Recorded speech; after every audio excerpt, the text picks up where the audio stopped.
Our guest today is the president of the University of Chicago.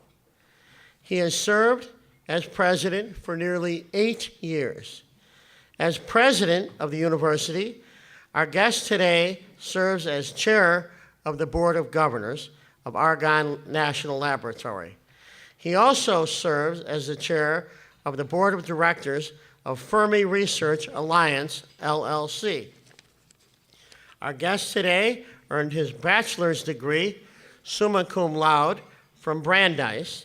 He earned his PhD in mathematics from Harvard.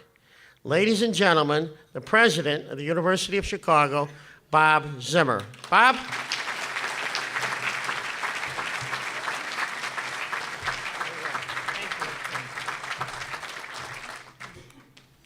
Well, thank you very much. It's always a great pleasure to be here at the City Club. This is the third time I've had the opportunity to speak to the City Club, and it's always been great fun, and I hope it will be today as well.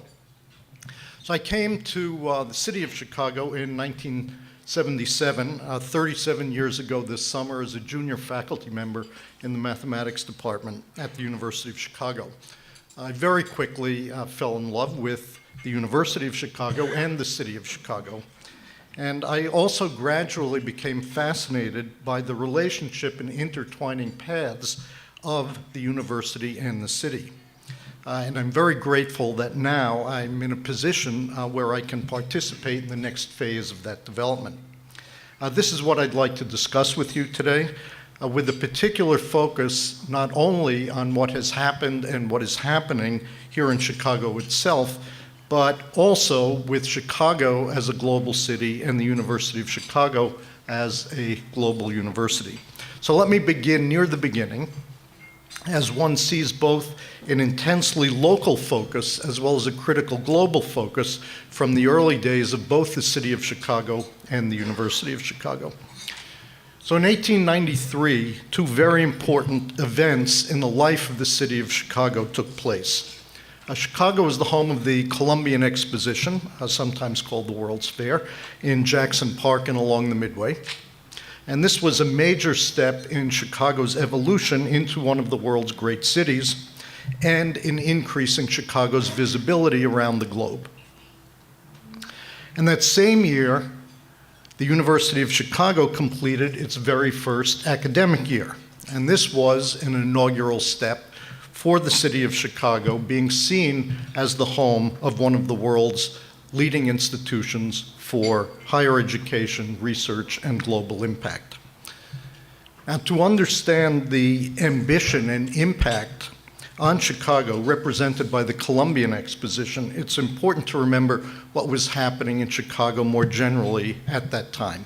So Chicago was, during that period, an explosive boomtown. In 1850, the entire population of the city of Chicago, every single person who lived in the city of Chicago, could fit into Wrigley Field today. And Wrigley would only be 3/4 full. From 1850 to 1890, very short period, looking around, I see many people who appreciate what 50 years is. During that period, the population increased more than 50-fold to nearly 2 million. In the 1890s, not only was the University of Chicago established, it was the same time that the Chicago Symphony Orchestra was established. So Chicago was a city on the move, as some might say a city on the make, and the ambition and impact of the Columbian Exposition was to thrust it on the world stage. So its name would be known not only in New York or St. Louis, but in the great centers of at least Western culture and power, London, Paris, Vienna, and Berlin. Over 40 countries participated in the exposition, and one of its main architects was Daniel Hudson Burnham, the man who famously said, "Make no little plans, for they have no magic to stir men's blood." Locally, the boomtown created massive wealth and unleashed energy, creativity, and innovation. It encouraged immigration into the city, and immigrants poured in, creating the culturally dynamic and ambitious environment that immigration into this country has always and continues to provide. But it also left a significant number of people behind. There were those who, for one reason or another, were not beneficiaries of the boomtown. Quite the contrary, there were many who found themselves faced with poverty, lack of family support, poor health conditions, and greatly in need of social support systems. So we see 5 qualities of the city of Chicago emerging during this period. First, a creative, economically vital, innovative environment. Second, being a magnet for people, immigration from abroad and people of ambition from within the United States pouring into Chicago. Just somewhat later, in the early and middle part of the 20th century, this would include the internal migration of large numbers of African Americans from southern states seeking, as so many who came to Chicago, better opportunities and better community. A third was an outward view toward the world and the desire to see the city as a great city on the world stage. A fourth was a deep engagement of many civic leaders in the workings of the city. This was the origins of the great public-private partnership that the city of Chicago has benefited from so richly and is so well known for around the country. And fifth is a recognition of the need to support the disadvantaged and vulnerable, those who are not benefiting from the innovative and growing environment. Now, most people would recognize these qualities as describing not only Chicago of 1893 during the period in which they began to emerge and solidify, but describing Chicago today. For example, every one of these 5 qualities that I've just listed is a matter that Mayor Emanuel raises regularly as he goes around the city. But these qualities, advantages, perspectives, and challenges of the city had their emergence and beginnings in the boomtown of Chicago in the late 19th century. It was in this context that the Columbian Exposition took place, and it was in this environment that the University of Chicago opened. And it's quite remarkable to see the parallels in the university's early days to the city of Chicago in its early days. As many of you know, the university was founded by the vision of 2 individuals, John D. Rockefeller, the founding philanthropist, and William Rainey Harper, its founding president. Next to the Midway that held the Columbian Exposition, it was built on land donated by Marshall Field. Harper wanted to create a great and new research university from scratch, something different from the colleges on the East Coast. He wanted a whole new model for what a university could be, and he wanted it fast. He succeeded with the same breathtaking speed that the city of Chicago was growing. Within 20 years of its founding, the University of Chicago was recognized as one of the world's great universities, setting a model for embedding education in the environment of inquiry and research.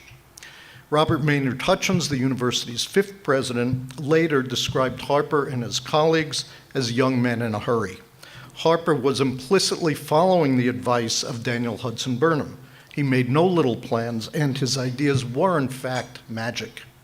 He was able to recruit outstanding scholars from around the country to come to his new university. The city of Chicago business community rose to Rockefeller's challenge and helped support the new university. Rockefeller, speaking of Harper, said, "I gave him an unlimited budget, and he exceeded it." Harper, like the city of Chicago, was indeed in a hurry. But this explosive growth and the importance of being a magnet for people were not the only qualities of the city that I mentioned earlier that the University of Chicago shared with the city. And in fact, it's these other qualities that I want to focus on, both with some background history and to tell you about what is happening with the university now. Namely, just as the city leaders had done in the end of the 19th century, the university began with a vision of being deeply engaged with and contributing to the city, both in its creative growth and in contributing to ensuring that the disadvantaged could participate in its benefits. And just as Chicago took a big step in its global engagement with the Columbian Exposition, so the university was founded with a view that it too would be a player on the world stage, not just on the local one. It is to these dual engagements, the local engagement of the university with the city of Chicago and the engagement of the university around the globe, that I now turn. And at the end, I'm going to conclude by bringing these two together and saying why I believe they are ultimately linked in a very important way. Harper was from the beginning very explicit about his views on the university engagement with the city of Chicago. In 1894, he said, and now I'm quoting, "This university is here to help the people of Chicago, and especially those in position to receive the more definite character of aid we are able to render. We are here to assist teachers, students, businessmen and women, and particularly those whom circumstances have deprived of educational opportunities once eagerly sought." He also said, and again quoting, "I maintain that university men and women owe something as an institution to the people who are without its walls. Our obligation does not cease when we give instruction to those who come to us. It is our business to go beyond just as far as our means and our opportunities permit."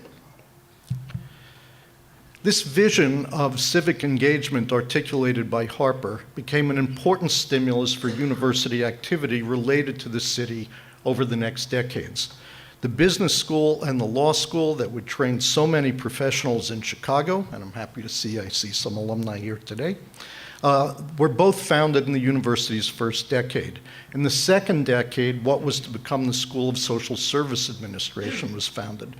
From the beginning, it developed a set of activities and interventions to help the most disadvantaged in the city and to train social workers to carry out this work. But the School of Social Services Administration, or its precursor, had from the very beginning a very important distinguishing feature. It did not just train practitioners and those who could provide technical help. It insisted that such education be embedded in understanding evidence so that interventions could be tested, modified, and imagined on the basis of science, not just on the basis of guessing. This is an important point to emphasize.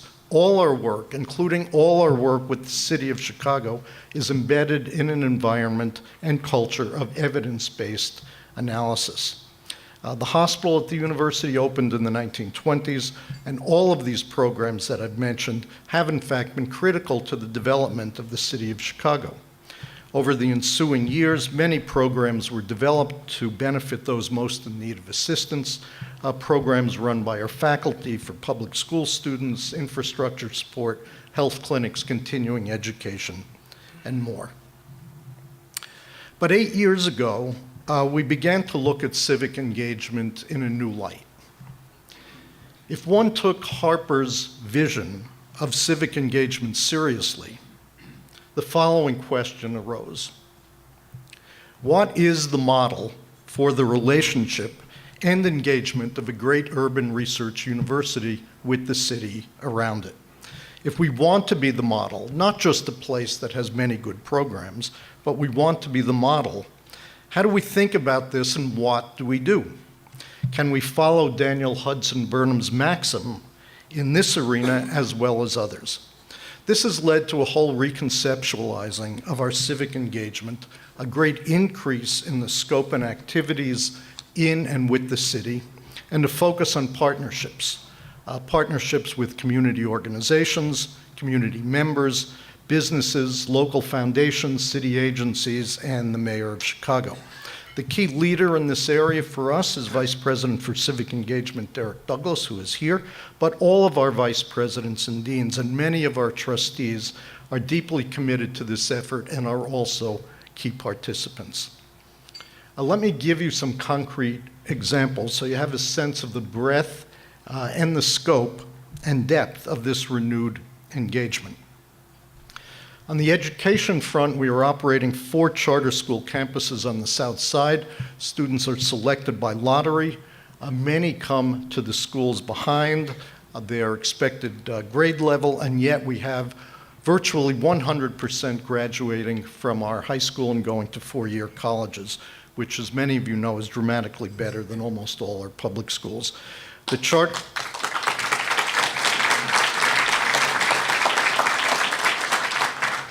charter schools are embedded in the Urban Education Institute, which has a major research and data analysis arm, which provides information on all Chicago public schools.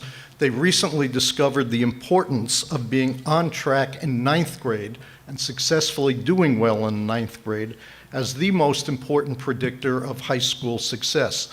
And this has led to a new emphasis on examining 9th grade as being a key and helping students keep on track during this crucial year. Also attached to this Urban Education Institute is what we call the Urban Education Lab, which is a team for evidence-based analysis on the success or not of specific programs designed to improve school education. So, for example, this data analysis was instrumental in Mayor Emanuel's decision to emphasize international baccalaureate programs as a means of increasing college attendance among Chicago public school students. So this is a very concrete example of how the actual evidence-based analysis can lead directly to policy decisions, and it is this type of partnership that we've been fostering. We've started a program called UChicago Promise. This removes all loans from the financial aid packages of any student from any high school in Chicago who attends the University of Chicago. We have full scholarships set aside for children of Chicago police officers and Chicago firefighters. To help those headed to other colleges, we have an academy for college counselors in all high schools in the city to enable them to better advise their students and help them understand the opportunities for college. Likewise, we have programs not only for college counselors around the city, but for parents and students. In addition to our education lab, we have a crime lab whose goal is to analyze programs, again, through evidence-based science methods designed to reduce violence. As you know, some of these programs are successful and some are not. The findings of the crime lab were instrumental in the mayor's investment in the Being a Man program, which President Obama has used as a model for his views and programs on violence prevention.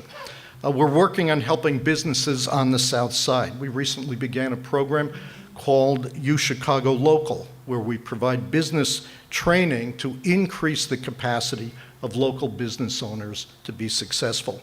Our goal is to raise their level of capacity so they can compete successfully for many contracts that we have with outside firms, and in turn, so that they can use that success, leverage that success, to build their business more broadly.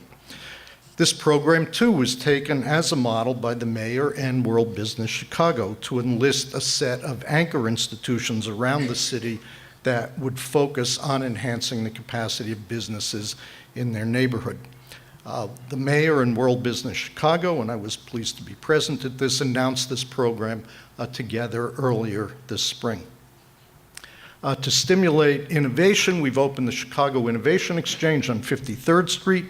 John Flavin is here, who is the director of this, bringing together the strengths of the Booth School in entrepreneurship, technology from our engineering, medicine, and science programs, new energy storage technology being developed at Argonne, with the goal of stimulating commercialization and innovation around these technologies.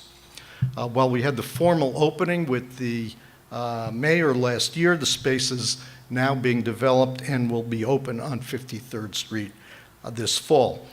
This effort itself is part of a major revitalization of 53rd Street that we have catalyzed with private developers and the city as partners, bringing economic development to the Mid-South Side at a level that has not been seen in decades. In Washington Park, to our immediate west, we purchased some very dilapidated property, renovated it in order to establish an arts incubator led by Theaster Gates. This is a place for local community members to gather around the arts, work in the arts, and we're hoping to develop this further into an entire arts block so that the arts incubator becomes just a first step. Again, we have worked closely with the aldermen and with the community to make this happen. In Woodlawn to our south, we're deeply involved in improving schools and working with the local community in doing so. I could go on, but what I hope you see from this quick recounting is that we are now pressing ahead on 4 pillars in advancing the city and our engagement with the city: education, research, innovation, and our role as an anchor institution. And we intend to keep doing more in the coming years. Let me turn now to our global engagement. The first point one might make about this is that the university has always been open to people from all over the world, both as faculty members and as students. The entire ethos of the university from the beginning was one of openness, independent of gender, religion, ethnicity, national origin, and so on. Harper just wanted the best people. There were no quotas, no assumptions based on stereotypes, as there were in many colleges on the East Coast at the time. As a result, the university has always had faculty and students from around the world, and our faculty traveled all over the world for their research. It is this general ethos that leads us to have, at present, about 20% of our students not having been born in the United States, and similarly, about a quarter of our faculty not having been born in the United States. Now, a great deal of this international activity grew organically on a faculty by faculty or student by student basis. But the institutional level global engagement also began very early on, building upon the general outward view that Harper espoused and the philanthropy of the Rockefeller Foundation. For example, in 1914, Harry Pratt Judson, who was the second president of the university, traveled to China as chair of a commission formed by Rockefeller to make recommendations about medical education and medical training in China, which at the time was in a totally dismal state. This led directly to the development of Peking Union Medical College, supported by Rockefeller. It was an important moment and very well recognized in China as an important moment for modern medicine in China, and it was a key early connection of the University of Chicago to China. In fact, I'll be going to Chicago this fall to, as part of the celebration in China of the 100th anniversary of the Commission's work.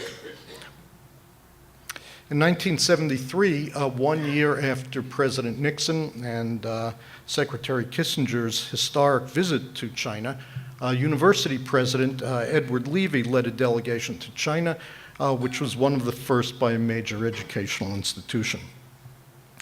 In recent years, our global presence has expanded dramatically and systematically. We now have formal university centers and facilities in London, Paris, Egypt, Beijing, Delhi, Singapore, and a new center underway in Hong Kong. Within the United States, in addition to operating Argonne National Lab and Fermi National Lab, we have a new affiliation with the Marine Biological Laboratory in Woods Hole, Massachusetts, which is one of the leading private research laboratories in the country.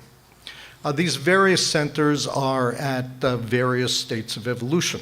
The Paris Center will be celebrating its 10th anniversary this fall. The center in Beijing is in its 4th year. In the first 3 years, there were over 7,000 people, faculty, students, others from 25 countries came to the center's programs. The Delhi Center, in fact, just opened within the past couple of months, and the Hong Kong Center will be running its first programs this coming fall in interim facilities as we prepare a major new facility to open in Hong Kong in a few years. These global centers, of course, do not represent all of our work abroad. Our college students travel all over the world for civilization, broad programs in language training. We've launched a major new joint initiative with Ben-Gurion University in Israel on engineering problems to help ensure the world's supply of clean, fresh water. We announced this program with Ben-Gurion a year ago in Jerusalem with President Shimon Peres and Mayor Emanuel. So why do we view global engagement as so important? There are several reasons. First is that a great research university needs to be investigating the most important problems of our times. Many of these are global in nature.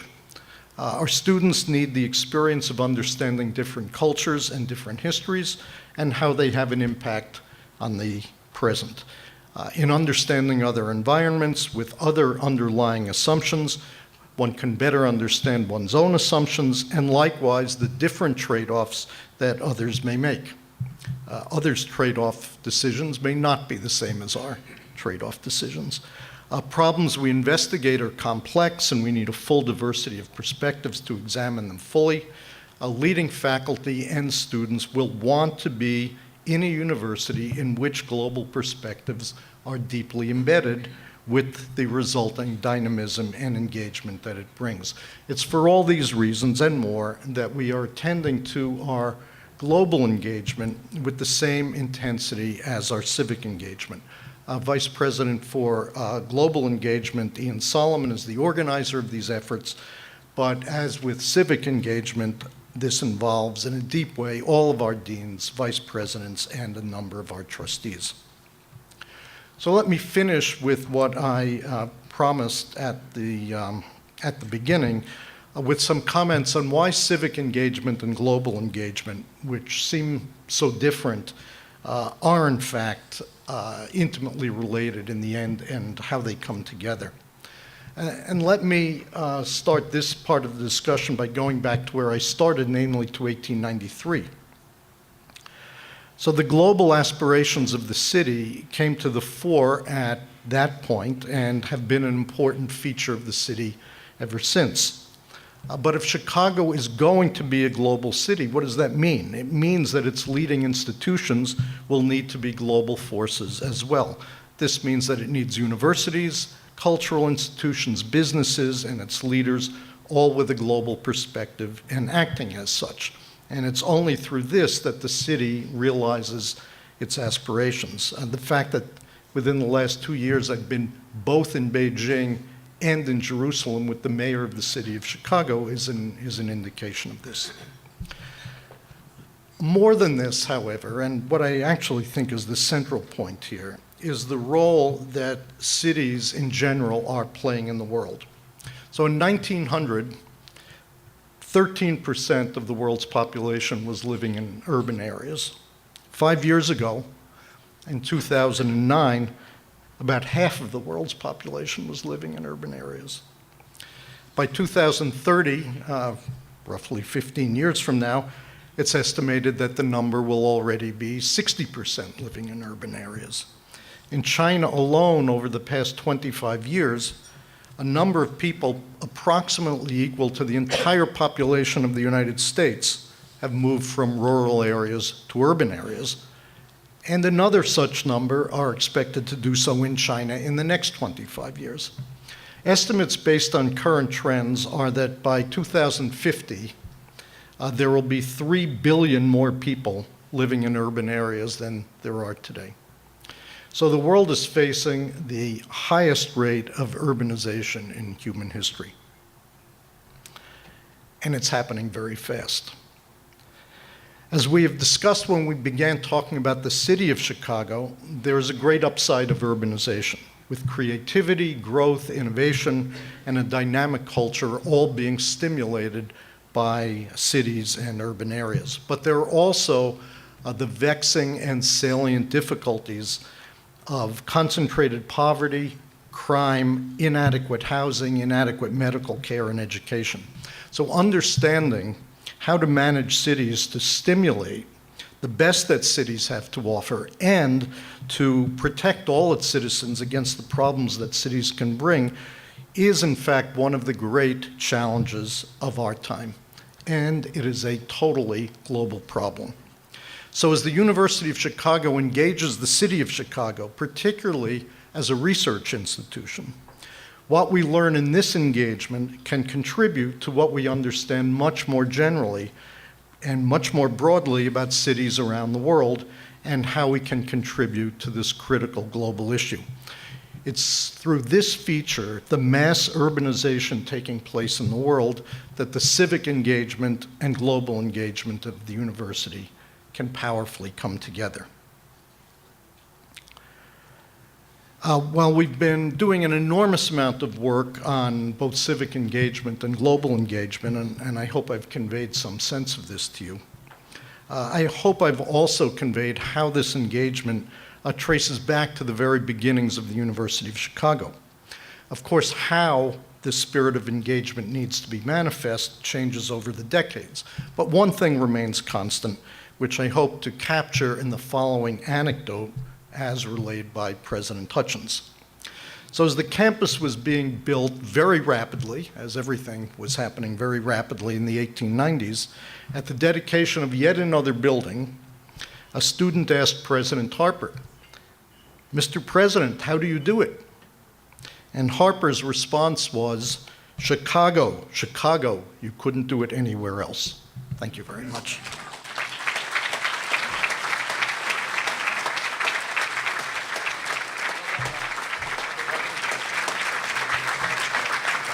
If you have a question, raise your hand. In the meantime, you kindly all take out your blue books, please.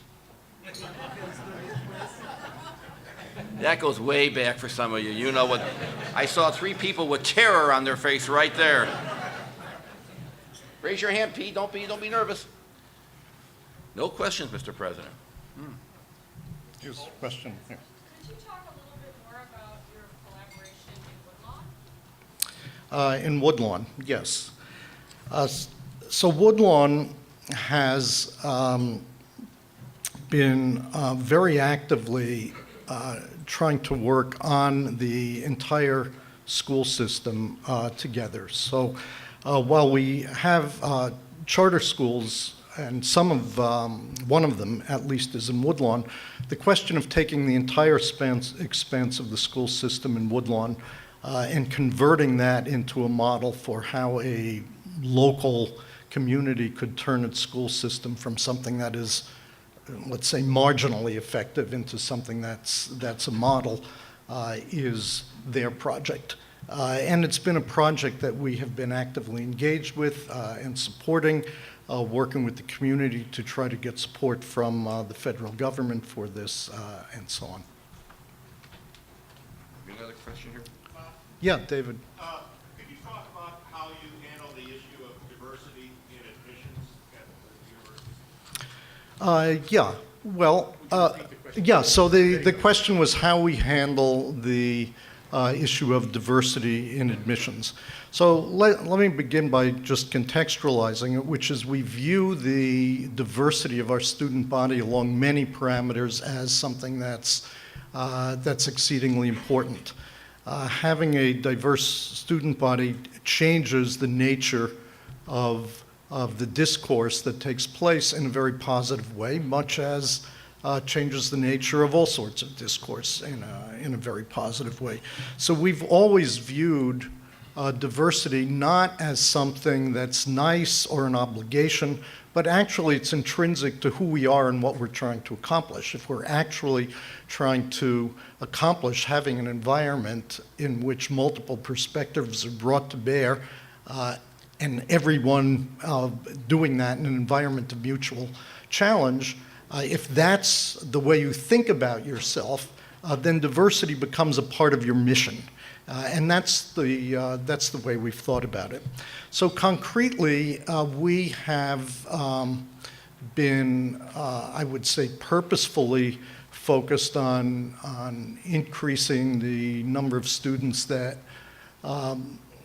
we have who are African American, who are Hispanic, and who are international students. Every one of these are areas where we feel that we should be expanding our student body, specifically because of what I just said about it being intrinsic to our mission. We do this by working harder at it, by changing our financial aid policies in a very strong way, because on average, as we know, many minorities are, on average, are more students have need for financial aid. And this has made a very large difference. So we continually keep pushing these numbers up in all three of these categories, while I will say the quality of the students keeps going up quite dramatically in all of these categories. Mr. President, we actually have a written question. Okay. You could tell this is a University of Chicago crowd, not following the rules, you know. And of course, this comes from the Consul General from the Dominican Republic, who probably wasn't a U of C student. Since you mentioned the U of C is going global, could you please talk about initiatives or programs for Latin America? Yeah, so first, let me say this has been very much on our mind, that what we did not want to do is we didn't want to do everything at once. Creating these centers, doing them well, building the programs, ascertaining faculty interest, ascertaining student interest, building partnerships. These are complicated things aside from all the issues of space, real estate, communications, legal issues, and so on. So getting these things right is actually a lot of work, and we prefer to get them right rather than not get them right. So we took them very seriously. We did them carefully. It's the reason we opened the center in Delhi 3 years after we opened the center in Beijing.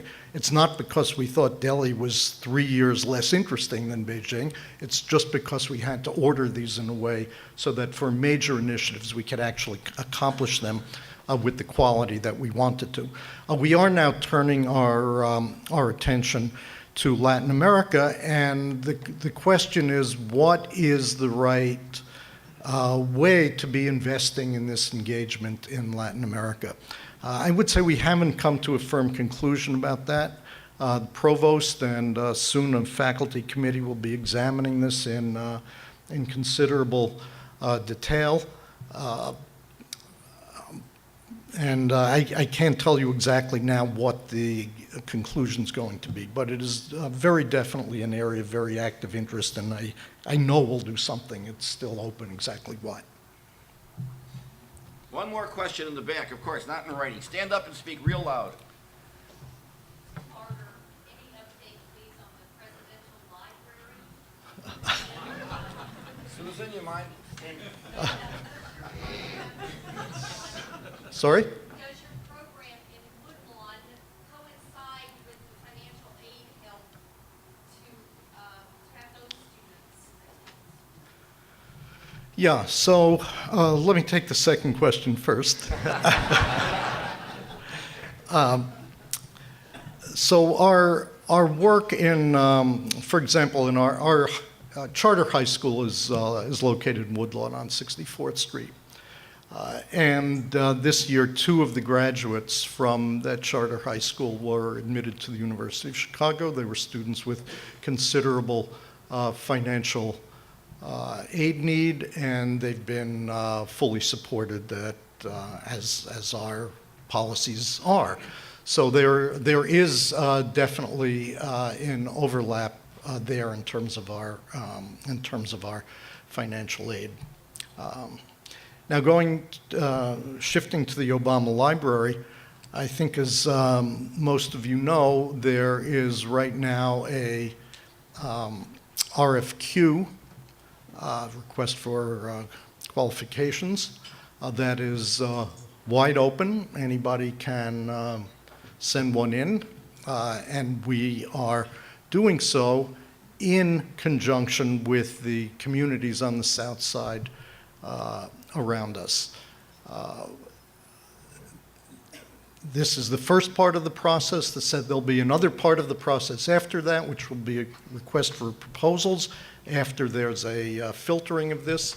And right now, that's the state of the situation. So we're actively involved with thinking this through. We're not proposing one site. We're looking at a number of sites that we're proposing for consideration in the South Side communities near us for reasons that we believe are historically important in terms of the meaning of the South Side of Chicago as part of the evolution of the United States, and particularly the African American community in the United States, and the potential for economic development that this would bring in a very serious way. So we think the Mid-South Side is a very natural and important place for the library, and as I say, we're working with the community to make the case that that's so, and we'll see what happens. We should remember that there's only one, or probably in reality 2 people who will be making the decision, and I'm not one of them. So. How about a nice round of applause for